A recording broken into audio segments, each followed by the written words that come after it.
কথা আছে গাইস, এই কাকাটা মানে মেলা দিন থাকি এই যে বেড়া পাঁচ পায়ে দেখতেন সব, এই বেড়াগুলো বানায় আর কি। হয়তো বহুত মানুষ জানে না, তার মানে বহুত মানুষ হয়তো ঘর দিয়ে আসো, মানে কি হয় এটা কম খরচতে হয় না। যদি সিলিং দিবে চাও, বলে সিলিং কম খরচত করবে চাও, তাহলে এই বেড়াগুলো নেবেন। টাকা নিজে যা ফিটিং করে দিয়ে আসবো, লোকের যারা যারা ভিডিও দিয়ে আসো সকলাই শেয়ার করে দিও। কত বছর থেকে বানা হলো কম মানুষের 20 বছর থাকি বানাবে।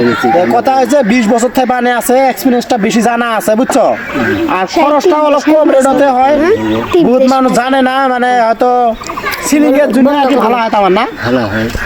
আর বহুত মানুষ হয়তো হাফ ওয়াল দেয়, যে হাফ ওয়াল বেড়া দেওয়া কিরম হয় লোক। ওরা খরচ এসে সময় করে। আর কথা হয়েছে মানে হাফ ওয়ালের উপরে যেটা বেড়া দেয়, এই বেড়াটা দিবেন সকলে, লাস্টিং বেশি দিব। আর রং দিবের পাবে, রং টং সব কাকা দিয়ে দেয়, কমপ্লিট এভরিথিং কাম কমপ্লিট করে দিব। বাড়ির যা যত ফদ হলো তো ফিটিং করে দিয়ে আসো, মানে একবারে দাম মিলে ফিটিং করে দিয়ে আসি। তা যত ফদ হোক মোটামুটি কাকা নিজে বানা দিয়ে ডাইরেক্ট ব্যাট যা ফিটিং করে দিয়ে আসবো, একদম মানে মিল